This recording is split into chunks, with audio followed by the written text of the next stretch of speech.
Hey, is you ready for adventure? I am.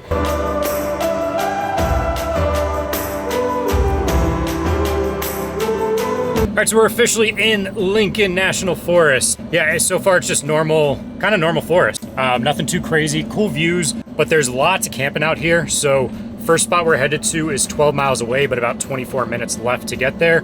Tells you kind of the terrain we're dealing with. I think it'll be a little off-road, should be fun, and I'm hoping it's not occupied. If it is, we'll have to look somewhere else.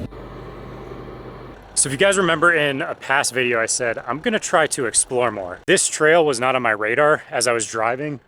I wanna go check it out, see what's up here. Maybe there's some cool camp spots, who knows? We'll get the drone out if we can, but for right now, it doesn't look too bad of a trail. It looks like a lot of fun. I wanna go explore it. All right, so the good thing about the drone too is you can do some position scouting. So I followed the trail down a bit that way, and there's definitely some spots to camp that are open. They've got fire pits, they look nice. But I think the spot I found online, I was using Google Maps, is a little bit better. So I'm just gonna keep driving, exploring. We're gonna go try to find that spot. We got a good backup. If not though,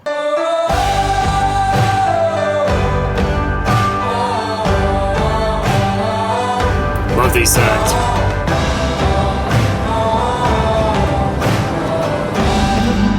Two and a half miles from our, there's a lot of cattle crossings here. 2.5 miles from campsite. It says 8 minutes. This is more forest. This is kind of what I was expecting. It wasn't quite thick forest, and now we're like, but now we're like deep into it. So this should be a cool spot. Well, sadly, this means the first spot is a swing and a miss, because that is a fence with a lock on it. I am truly heading into the unknown now. I don't have spots on this road specifically. I have to go back out and come back in, so let's see what happens. I'm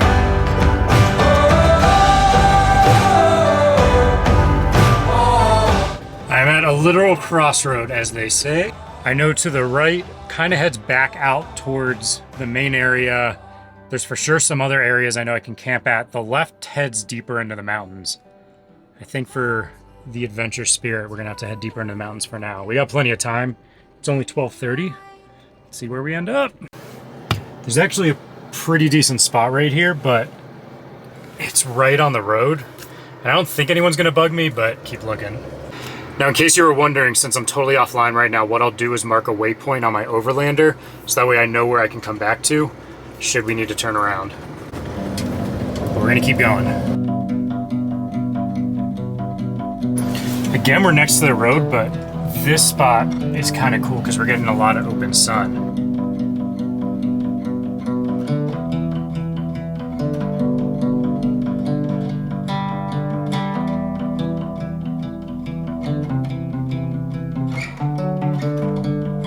Welcome to camp. This should be a real cool spot. So it is next to the road, but honestly, I think people are not gonna be crazy on this road. We'll see. If they are, I can always move tomorrow or the day after, but I've got so much room to shoot my bow safely. I can run in the field for training. I use the Go Ruck pack. Pretty excited. And the cool thing is there's so many more spots. I started using my drone to look a little bit further down. Like, there's a ton of spots in this forest. So Lincoln National Forest, weather's perfect. It's beautiful, clean. Should be a good time.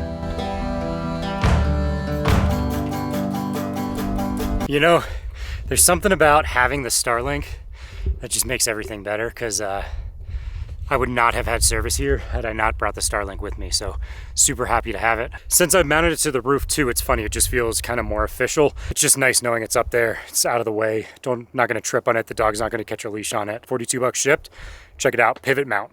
So pretty admittedly, like, if you don't use this, it's been a few days. I got to shoot probably in the last 2 weeks. One day, I think. And honestly, I feel so rusty. Like, my aim is definitely off, my trigger release, everything. So it's amazing how quickly you can lose this. So I am excited to do some more practice and be able to do consistently while I'm here.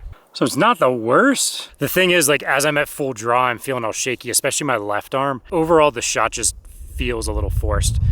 Whatever though, that's enough about archery in this video. I've learned from the last video I posted, a lot of you are not here for the archery content. I'm still gonna share it because it's something that I love and I hope people do adopt out there, but yeah, we'll be doing a lot of this at camp.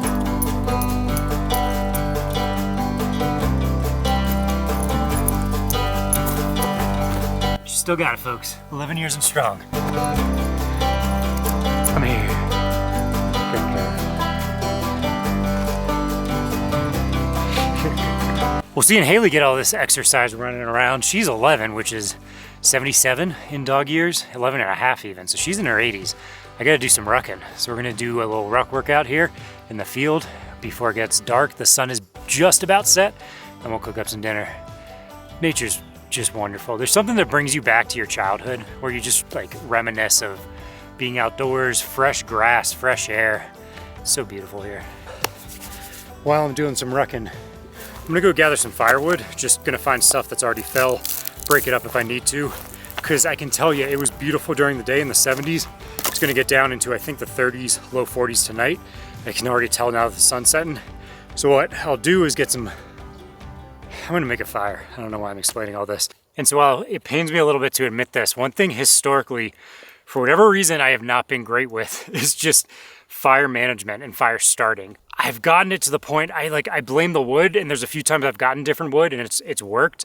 Built them when I was kids, I've been instructed, like I know all the mechanics of trying to get the right amount of oxygen, how to build them like a TP, etc. But it's just been a problem for me. So hopefully this works. I'm gonna be trying Blackbeard fire starter here. And so I tried this once and it kind of worked, but even then the fire actually was really windy, did go out. So fingers crossed, we'll see if this works this time. Hey, it's me again. So Blackbeard didn't work. I've had success with these once before. These are Sol, S-O-L. If this doesn't stay lit, then we're gonna give up on the fire. That's the one benefit to van life, is I don't necessarily need a fire, although it'd be really nice in this setting right now to have one for tonight. I don't want to count my chickens, as they say, but that is starting to look like a fire to me. So maybe those SOL things work. I feel like a wilderness guy with this camera angle for some reason. But anyway, if that's not a fire, I don't know what is. So we got to go and just got to maintain it. Get one of the big logs kind of embering up a little bit. And we're going to stay warm tonight. Get to hang out for a while. I'm excited. It's been a while since I've had a fire.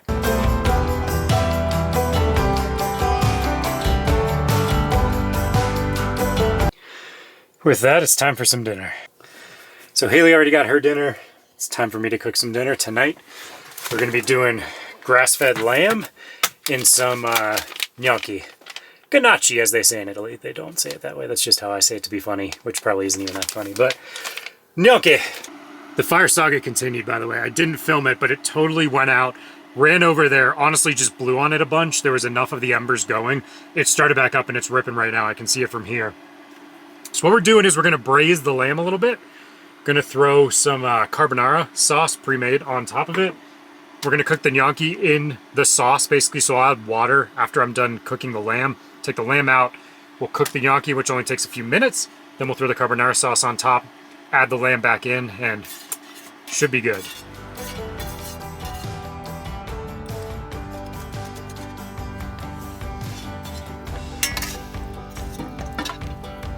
Voila, it's ready. Gonna go enjoy it by the campfire, if you care to join.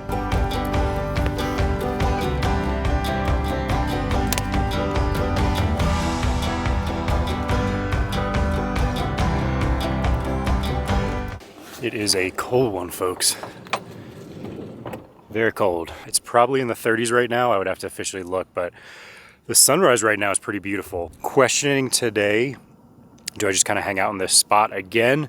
The only thing was I was basically inside my van by 4 p.m. yesterday just because we just had the switch over with daylight savings time. It got dark. The sun, as soon as it goes down behind the trees here while it hasn't set, everything gets pretty dark. Animals start to come out.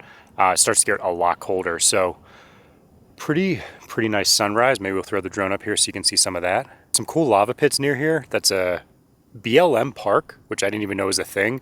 So I might try to head there for a few days. I'm also gonna be working the next 2 days. This was definitely a cool spot. There's a lot more spots in this forest for sure. Just something about being right next to a road in the middle of nowhere. I don't know why. That and the cold. I'm a wuss when it comes to cold. You know, as someone who historically hates stretching and warming up, one thing you will realize as you get old is how important it is. I try not to put too much pressure on the rack here because obviously it's putting pressure on the joints, but these things hold a lot. They can hold my weight. Sun's coming out. It's a little bit warmer. Getting my bow reps in, just testing while I still can. a lot of you know this is my happy place now. And so with that, I want to film a full van walkthrough, so stay tuned. That'll probably be the next video or shortly thereafter. Make sure you're subscribed so you can follow along with that. I'm gonna head down to kind of a lava pit, it's called. So it's actually owned by BLM, sounds kind of interesting. Stay tuned for that adventure. Lots of videos coming, clearly. As always, it's been a pleasure, and I'll see you next time.